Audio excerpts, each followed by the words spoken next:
अलीपुर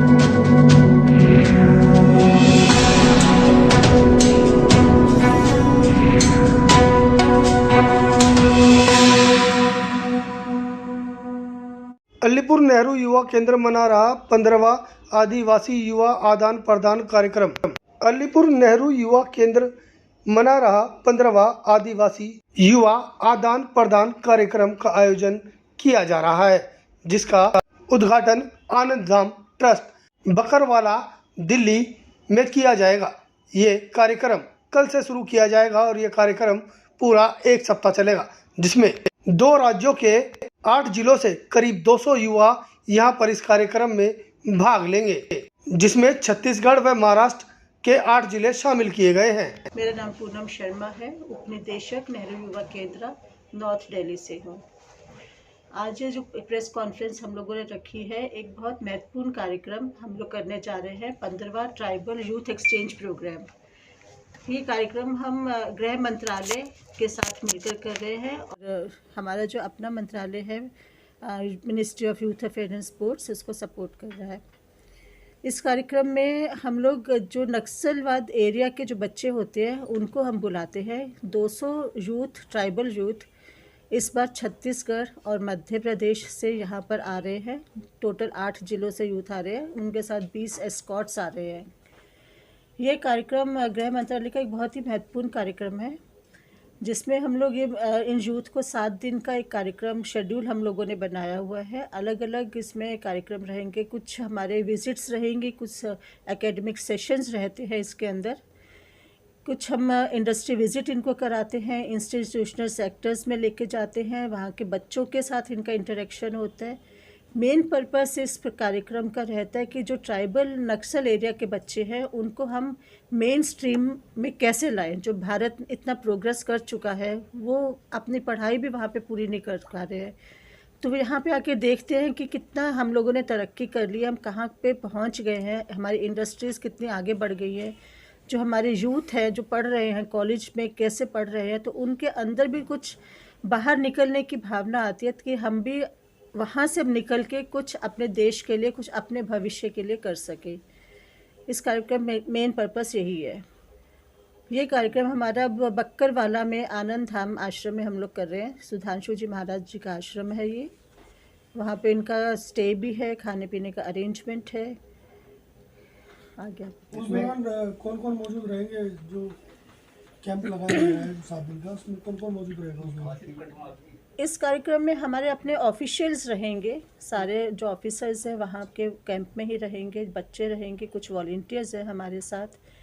जो 7 दिन का कैंप है, अलग अलग रिसोर्स पर्सन्स हम लोग बुलाते हैं। एकेडमिक सेशन जो होते हैं वो हर सेक्टर से, चाहे वो हेल्थ से है, एजुकेशन से है, या जो सोशल फ्लैगशिप प्रोग्राम्स है गवर्नमेंट के, प्राइम मिनिस्टर के, उन सबको बताने के लिए हमारे रिसोर्स पर्सन्स आएंगे जो उन लोगों को बताएंगे। इंटरेक्शन सेशंस होंगे, मिनिस्ट्री के बहुत सारे ऑफिसर्स आएंगे, उनके साथ इंटरेक्शन करेंगे, आपस में सीधे बातचीत करेंगे उन लोगों के साथ। 2 राज्यों से कितने युवा इसमें भाग ले रहे हैं?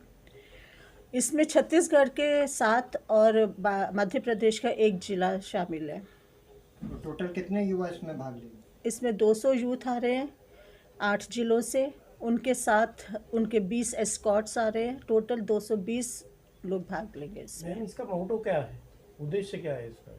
इस कार्यक्रम का उद्देश्य यही है, जो नक्सल एरिया के जो बच्चे हैं जो वहाँ से बाहर नहीं निकल पा रहे, या अपनी पढ़ाई के लिए भी उनको बहुत जूझना पड़ रहा है, अंदर गाँव से नहीं निकल पाते हैं, उनको अपने भारत के जो हमारे इंडिया के जो प्रोग्राम्स हैं, या हमारे कितना हम लोग तरक्की कर चुके हैं, उनको दिखाने के लिए और उनको आगे बढ़ने के लिए मोटिवेट करने के लिए ये प्रोग्राम हम रखते हैं।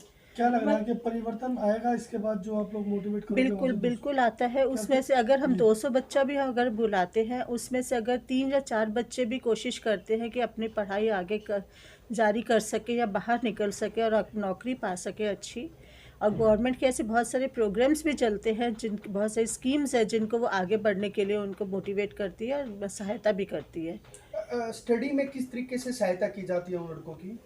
स्टडी में उनसे अब पूछा जाता है कि कोई कोर्सेज़ वो लोग करना चाहते हैं या कोई स्किल वो सीखना चाहते हैं, तो जो हमारे मिनिस्ट्री के लोग आते हैं, या को बहुत अच्छे अच्छे NGOs भी हम लोगों ने बुला रखे हैं जो उन लोगों को वहाँ पे जाके हेल्प करते हैं।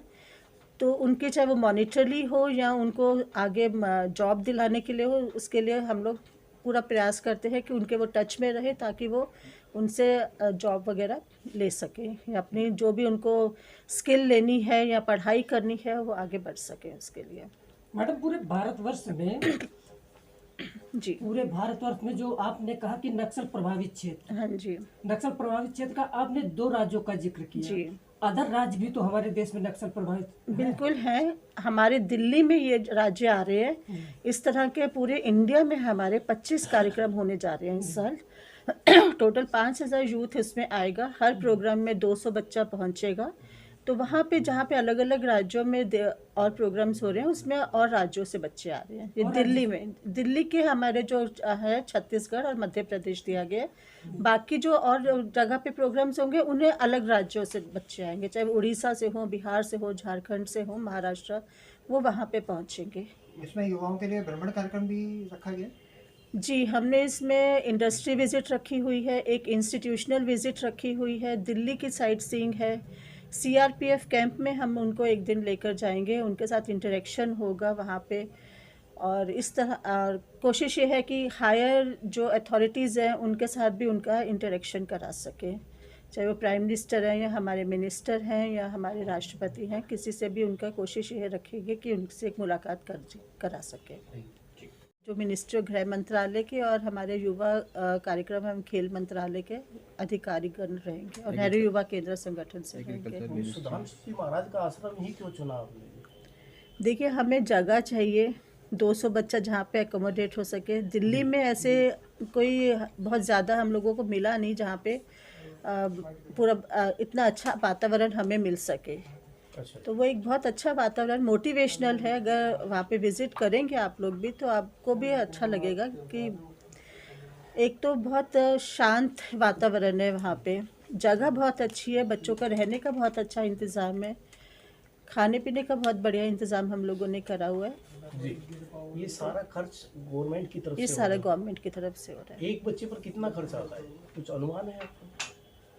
ऐसे बजट हमने कैलकुलेशन करनी पड़ेगी इसका उसमें। बजट कंस्ट्रेंट होता है, इसमें कोई ऐसा कोई पर के हिसाब से ही ज़्यादा, इससे ज़्यादा नहीं होता है, तो उसी में हमें एकोमोडेट करना पड़ता है। जहाँ तक आश्रम लेने की बात है, वो इसी वजह से लिया जाता है कि वो कम रेट पे हमें अवेलेबल होता है, वरना दिल्ली में तो सारा बजट हमारा कमर्शियल उसी में चला जाएगा। तो इसी तरह से हम क्या आश्रम राहत देता है, कुछ फ्री ऑफ नहीं, कॉस्ट है या कुछ फिर फेयर उसमें नहीं देता देता, है? लेकिन कम रेट्स में थोड़ा कंसेशन मिल जाता है, थोड़ा हमें फेयर ये भी फीस लेते हैं? जी, वो तो पे अपना देंगे तो थोड़ा बहुत लेंगे। ठीक है, थैंक यू जी, बहुत अच्छा। अजीम जी आप भी कुछ बोल दीजिए। अजीम अंसारी है और नॉर्थ वेस्ट डिस्ट्रिक्ट का मैं डिस्ट्रिक्ट यूथ ऑफिसर हूँ। जी, जो बात मैडम ने बताई है, बहुत महत्वपूर्ण बात बताई है। उसमें जो एक खास बात मैं जोड़ना चाहता हूँ, इन्होंने नक्सल एरियाज़ की बात की है कि वो बच्चे हैं जिनको गृह मंत्रालय सिलेक्शन करती है, जो नक्सल प्रभावित एरिया है। सरकार के इसके पीछे जो उद्देश्य होता है, आप सब जानते हैं कि हमारे देश की क्या स्थिति है और ख़ासकर नक्सल एरियाज़ की। तो उन बच्चों को कोई भविष्य में डाइवर्ट न कर सके, उनको नक्सल के क्षेत्र में या कोई दूसरे राष्ट्र विरोधी गतिविधियों में शामिल न करे, उसके पीछे गवर्नमेंट के ये उद्देश्य है कि हम रेस्ट ऑफ इंडिया में ले जाए, हम हिंदुस्तान के अलग अलग जगहों पे ले जाए और उनको वो स्नेह, वो मोहब्बत और दिखलाए कि हिंदुस्तान किस तरह का डेवलपिंग कंट्रीज है, आपके बारे में कितनी स्कीम्स है, आपके बारे में सरकार क्या सोचती है, ताकि आप किसी गलत हाथों में पड़ के अपना जीवन बर्बाद न करें। हम अक्सर कहते हैं कि युवा हमारे देश की रीढ़ है, देश की भविष्य है। इसके पीछे की सोच भी यही है कि अगर हमारे देश की रीढ़ है, हमारा भविष्य है, तो भविष्य सुरक्षित हाथों में है और भविष्य को ये पता होना चाहिए कि उनके लिए सरकार क्या सोच रही है। इसके पीछे की सोच यही है और इसलिए यह कार्यक्रम आयोजित की जा रही है।